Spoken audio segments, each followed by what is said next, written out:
Were you listening to the dude's story, Donnie? It was, very nice, very expensive, uh, very nice rug. Really tied the room together. I'm the walrus. I am the walrus. I say that I'm the all walrus. the time. I'm the when, walrus. when I say shit, nobody has listened, or I'm just like making my side comments. I'll just go, I am the walrus, and nobody knows. That's always what I do every time. Yeah, man, that's just like Your opinion. your opinion, man. Nobody fuck with the Jesus. Man, that movie so we're only in like one scene still. It's just like how many lines did we just get out? Yeah, the first man, part of the so movie is most. I think it's one of the most quotable movies for me. Oh yeah, I mean at this point I've seen it like 11, 12 times.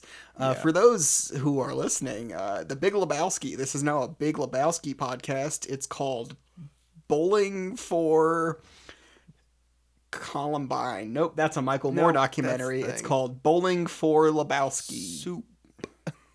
Bowling for soup. Potentially. All right. Bowling on behalf of soup, or bowling in order to get soup. I think they answered that to question. Get. They did. It's to get soup. They're trying to earn soup by bowling. Funny guys. Good show. We'll see how that works for them.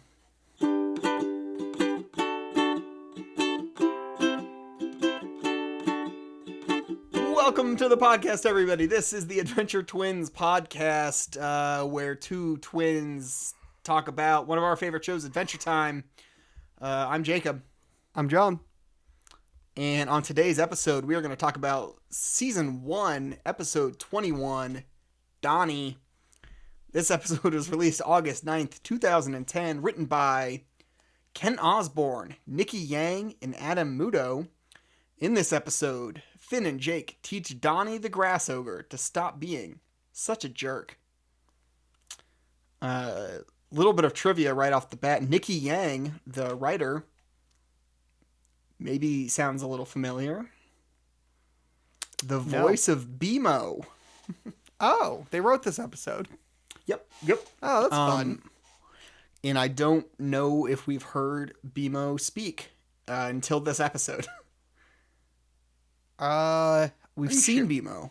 Yeah. I don't know if BMO spoke yet. I thought maybe not. Because I'm thinking back, in previous episodes, I think we both thought that the 23rd episode, the like Rainy Day Imagination one, was the first time we heard BMO, but it was actually, I had forgotten that BMO was in this one. BMO spoke in this episode?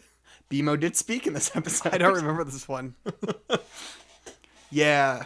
I remember this one. Well, okay, let's just do first impressions. What are your thoughts on this? They aired this one all the time. I mean, watching this show, I swear every other time I watched Adventure Time, it was Donny. So I remember as a kid hating it because it just played too often. But coming back to it all these years later, I kind of like this episode. It's fun. Yeah, no, I kind of agree. It's a fun one. Between the like promotional bumps they would do of like on the next episode of Adventure Time, or like coming this Friday a new episode of Adventure Time. They did that a lot. Yeah. This one just, I felt like maybe we were just watching a lot of TV that week, but was like just promoting the shit out of this episode. Yeah. And also got real sick of it because I just saw it so many times. But yeah, I also like enjoy it. I think there's a fun I think Donnie's like a great archetype, and like coming back as an adult watching it and kind of like seeing the type of bully that Donnie is, I think is like great. It's funny because I definitely know plenty of kids growing up who were Donnie. They're the ones who constantly are egging on you, or just a big douche half the time. They're never saying anything super mean.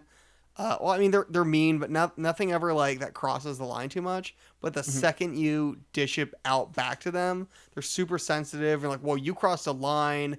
I feel like there are people in our friend group who are like this. Yeah. I mean, I think that's just a lot of bullies in general. Is just like it comes from a place of like insecurity. I think of like, and he said that too.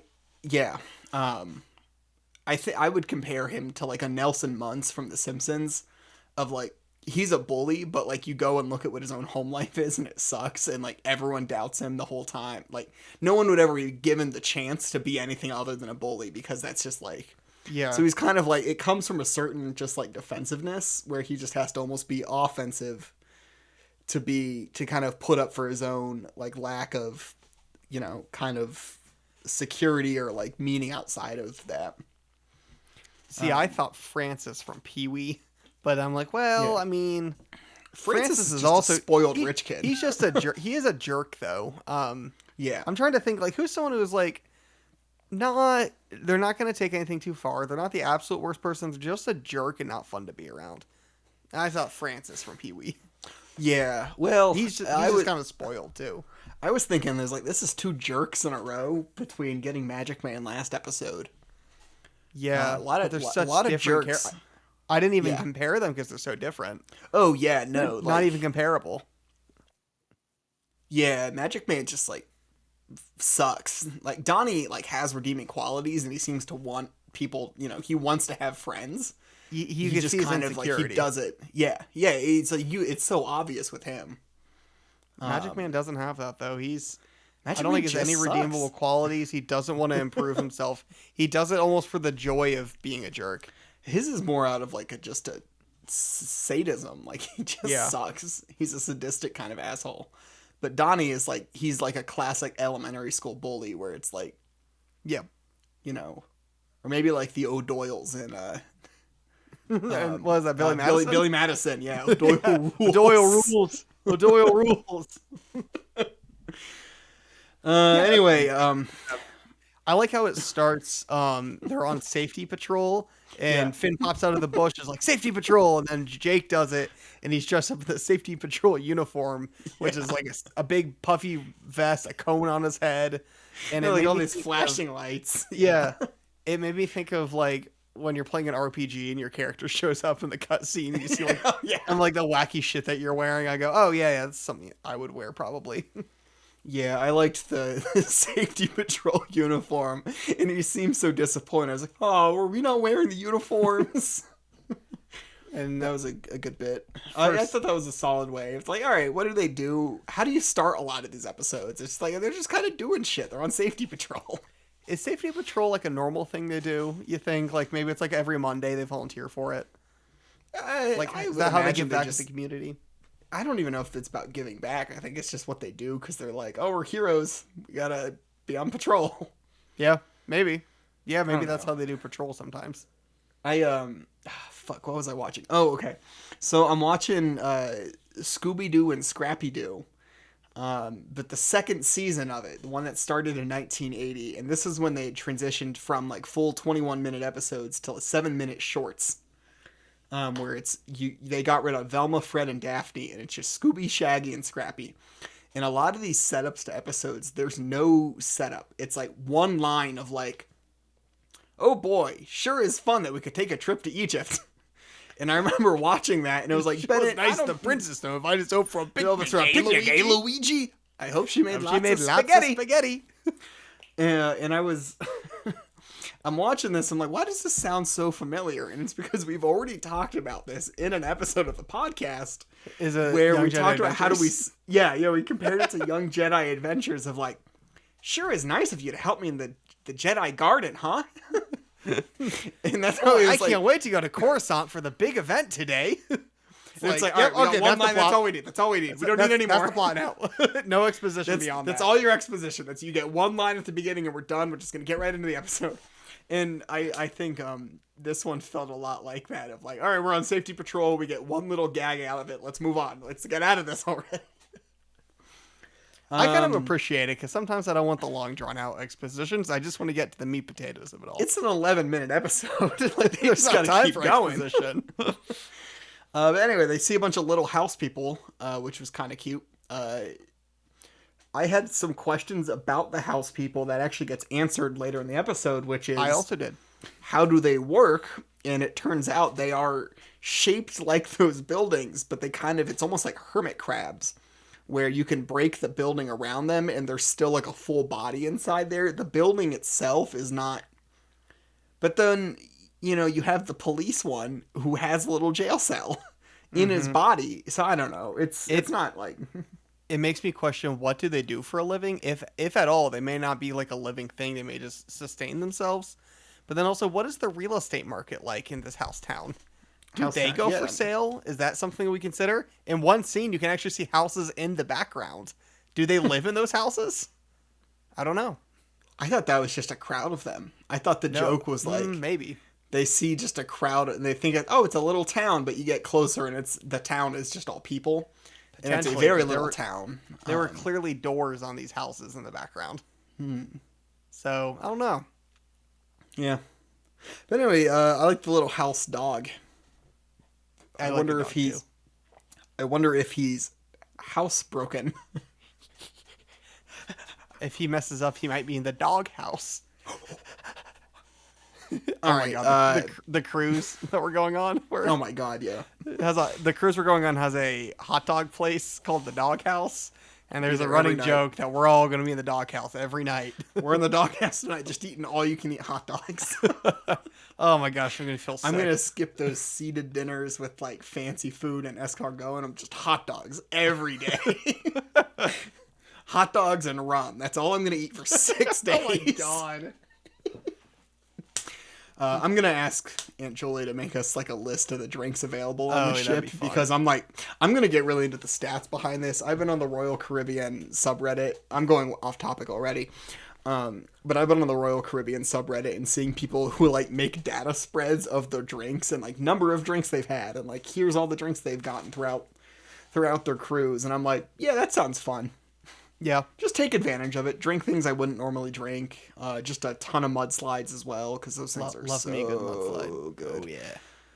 Oh, yeah. So they come into Donny, or they come into these house people, and they see Donny the grass ogre just being a real jerk to all of them. He's taking their chickens and squeezing eggs out of them. I mean, just being an absolute douche, bully, jerk. 100% to them. I like how Donny has a leaf covering his dick. It's holding up a lot. I thought that was a nice little detail of like, oh, how do we cover him up? Put a leaf on it. I don't know. He's a grass ogre. He's got a leaf on him. I like the one part at the end of the episode where he says, turn over a new leaf, and he takes that leaf and flips it over. Mm-hmm. Or when he busts out of his pants and the leaf is still there, thankfully. Yeah. But again, that thing's supporting a lot right now. Yeah, I like it. He's like I think he's loincloth. And, like, you can tell this guy... I think when they establish, like, oh, he's just, like, an elementary school bully where it's, like, he's not... He's mean, but he's insecure. I think a lot of that comes down to just the types of jokes he's making, which are often very bad and not good, like, zings or anything. No. I think at one point, he lifts up a house and he goes, what kind of house are you? A stupid dumb house. I wrote that one down too. Yeah. It's the kind of shit we say to each other. Yeah, I literally wrote that down too. It's like, that's the kind of how we talk to each other. It's like, yeah, what are you doing? Looking at you, ugly. Yeah, it's like funny things. You just kind of. And like, especially like Finn goes to try and like wrestle him to the ground or whatever. And Donny just keeps going, you better watch out. I know this like ninja move. And it's like, he's a school bully who's like, oh man, you haven't seen Venture Bros, have you? No. I remember watching that a bit when it aired though. But I've seen that a good chunk. That one is a tough show to just pick up a random episode because that show gets lore heavy and it becomes serialized. Highly recommended. It's a fantastic show. There's a character in that who is a lot like Donny, but like he's just like an angry teen who's like obsessed with The Crow, and it's like the coolest movie ever for him. And he's always like, yeah, I'm a black belt in karate and I've got a katana at home. And he's just kind of like, he's always he's like got to impress everybody, but like, yeah, he's just a loser. So he's totally unimpressive. So Mac from It's Always Sunny. Yeah, it's like, yeah, I can do a backflip. I already did one today, though, so I already did my one, so you can't say it. You can just, yeah. Yeah, like Mac, but even more insecure. And so he, like, puts his aggression onto others. Yeah. Kind of like that, yeah. Finn is able to work out.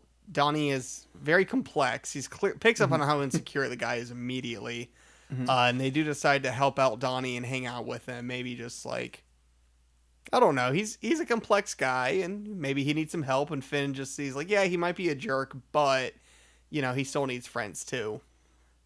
I like the line Finn goes, "I am complicated." I like that line. Yeah.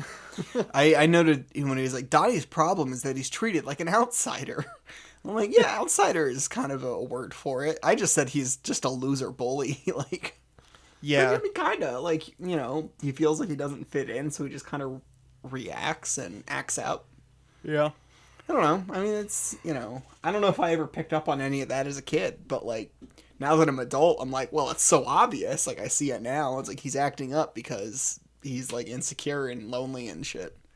You always hear that, like, try to tell a kid, it's like, well, your bully, actually, they're more insecure than you think. They're really, it's like, you don't get that as a kid. Kids aren't going to understand that, but 100% understand that now. It's like, yeah, they really just are acting up to fill some void that they have in their own life. Yeah. A 7-year-old is not going to understand that. No. They're going to be like, this kid's bullying me. Stop it. Yeah, this kid's just being a dick. But yeah. Anyway, yeah, they invite him home to try because Finn wants to try and teach him to not be a jerk. So they bring him back to their place where they have video games and apple juice. I thought that was cool. I like that. Yeah. We also learned that Jake apparently wears pants. Yes, fine silk pants. Yes. I don't know if that ever gets referenced again. No, I don't believe it does. I thought it was just a little one-time gag of like, oh, I guess Jake wears, spider silk pants. They looked comfy. Yeah, I would wear pants. Yeah. I'm not right now. You're not wearing pants? I'm wearing pants because it's my trash night and I have to take out the trash later. Oh. I'm still wearing my work clothes, actually. I don't wear pants at work. Oh, okay. What do you work at the butthole store? Yeah, I work at the no pants store. Yeah. I work at the pants store. I'm saving up for a pair of pants. They're really big on employee theft. Do you have a good discount there? Yeah. I get two for the price of one. Buy 2 jeans, get 1 jean. Do you have to like buy it by the leg? Yeah. Okay. That's why I said 2 jeans, you get 1 jean. Oh wow. Okay. Flies are extra. You more of a button fly guy? I do like button fly. I used to wear those. I hate button flies. Really? Once you get used to them, they were my thing. Yeah, I don't like button flies. Donnie loves button flies though.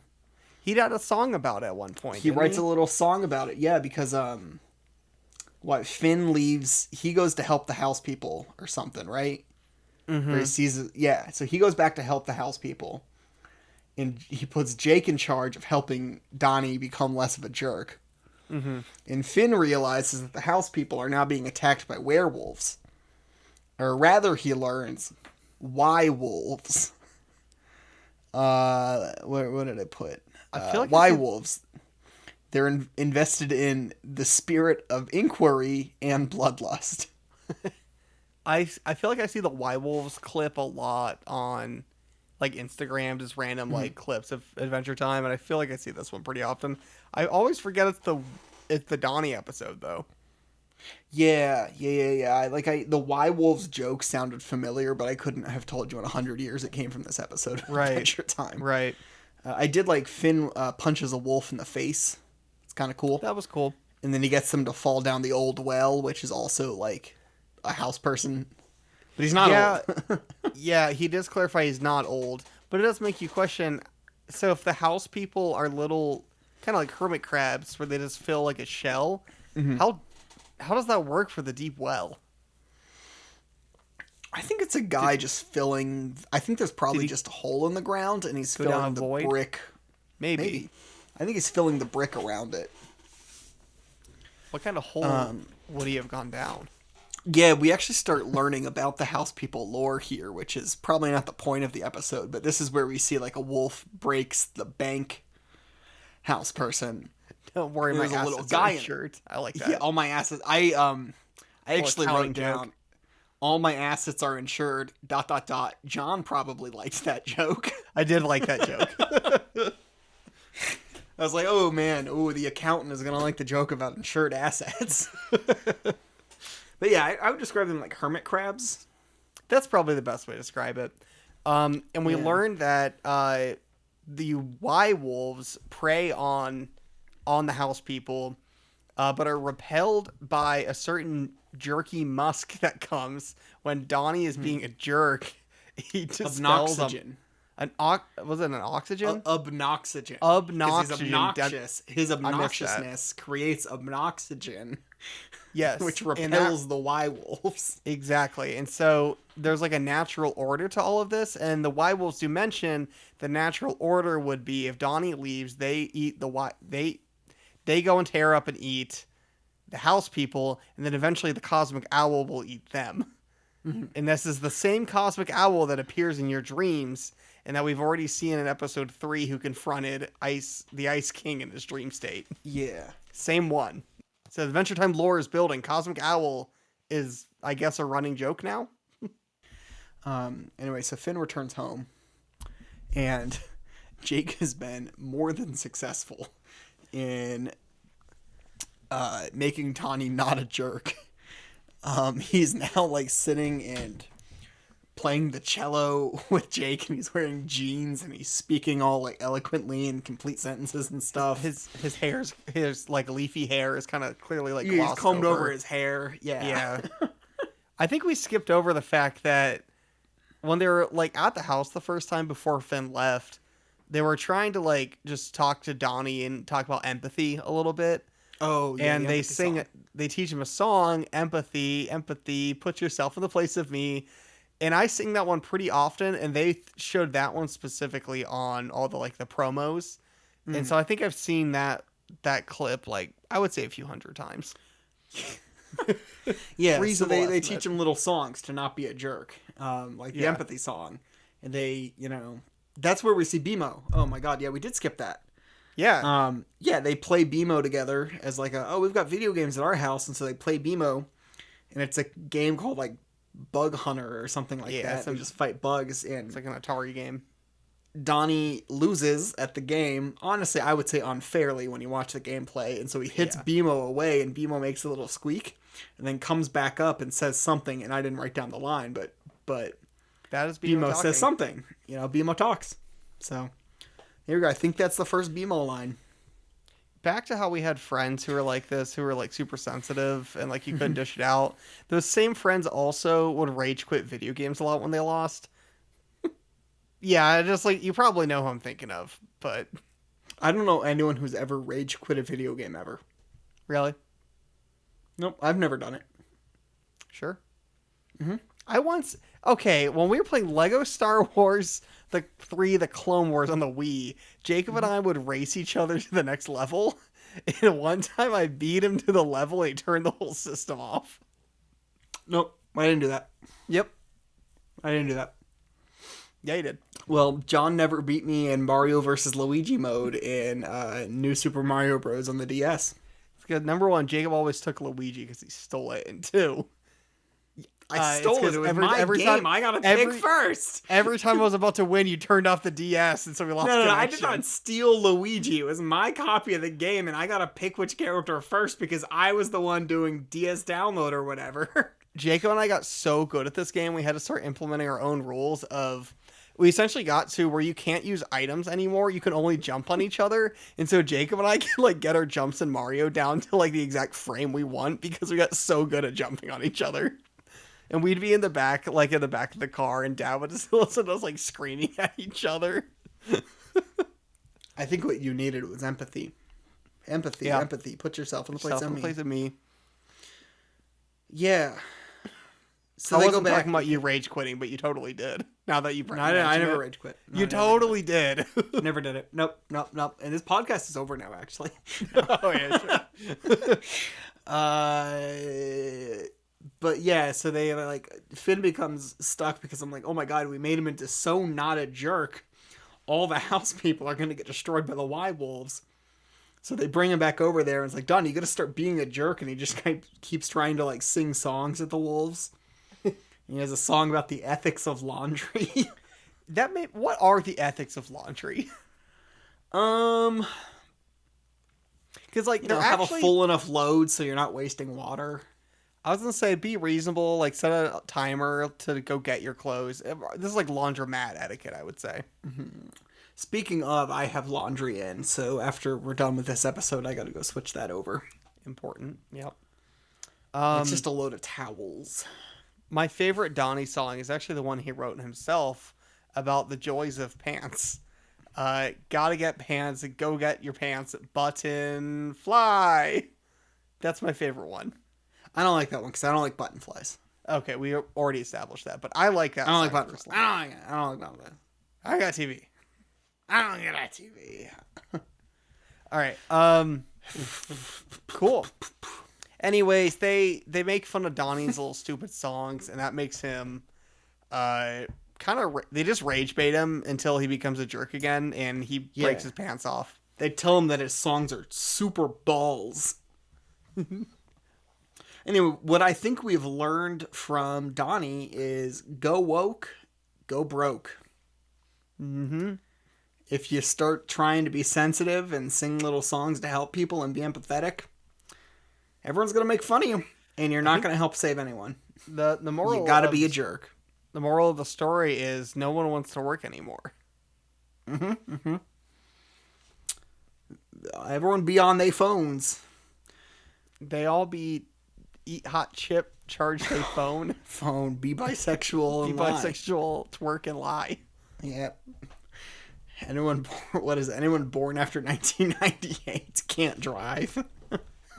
All they know is twerk, charge their phone, be bisexual, eat hot chip, and lie. Yeah. But so they rage bait Donnie into being a jerk again to produce obnoxygen. So he starts beating up on the house people again. And he's now angry at Finn and Jake of like, you guys betrayed me. You guys like were my only friends and you betrayed me. And so he's kind of turning that anger into aggression towards the house people. He's filling his niche in the ecosystem. So it's one of those like, I don't know. It's like pumas hunting a deer where it's like, yeah, it sucks when you think about the deer, but it's also like the puma has to eat. Like, so it's one of those kind of things of just how the food chain works a little bit, but Food chain? Food chain mentioned at Adventure Time? Can't wait for that episode. I hate that. Wait, no, that one. I was thinking of the that's water a good park one. episode. Food chain's a good one. Yeah. Food chain's an amazing episode. The water park ones, I personally love that one, but most people online hate it. We've got a lot of work to do before we get to the guest animated episodes. Yeah, but Finn and Jake are kind of bummed a little, or Finn's especially bummed because he's like, he's mad that he has to be a jerk, that Donnie has to be a jerk, and Jake is like, let's just go stare wistfully at the lake. This one's kind of a downer. It really is. It ends with Donnie being upset, like, upset at Finn and Jake for being betrayed, and Finn and Jake are upset that they have to leave him and let him be a jerk, and they're just kind of, it's just the nature of the world, and I think everyone's just a little, sullen by that. Yeah. No, this episode bummed me out, the end. Yeah. Because you see Donnie very happy in his when he turned over a new leaf, and it's hard to see him to have to resort back to that because, like, it's the natural order. He has to. Mm-hmm. Yeah, he just has to fill that role, and he just kind of doesn't want to, and he seemed happier when he wasn't. Yeah. Kind of a downer note to end on. What's not a downer note is in the Adventure Time cookbook, there is a Donny recipe. Oh. It's like a super green salad. Has all kinds of like unique greens in it, and it looks really tasty, and I really want to make it one day. The dressing seems kind of complicated though. And yeah. Well, on the topic of salads, any final thoughts? I wanted to ask, do we see Donnie again? Maybe in the last episode? We do in the last episode. Yeah, but we get flashes of a lot of characters in the last episode, so I don't remember if we see Donnie again. Do you remember the episode where Finn is playing with the dolls of all the characters? Oh my god, yeah, is he in that one? Yeah, he's like... The fan fiction episode. Yeah, the fanfic episode, and then Finn is like, Like, look, I even got some of the C-list characters, too. And the first one that you see is Donny. And then Jake is like, come on, man, that's rude. But that's the next time we see Donny is when Finn directly calls him a C-list character. Oh, God, that's like season 5 or something. That's way out there. Yeah, I know. Yeah, we're probably going to dissect that episode before we even get to it. Yeah. Well, yeah, closing thoughts. I think this is a fine episode. I think you learn more about it growing up. Yeah, I appreciate it more as an adult, for sure. Yeah. Gotta get pants. Go get your pants. Button flies. Adventure Twins.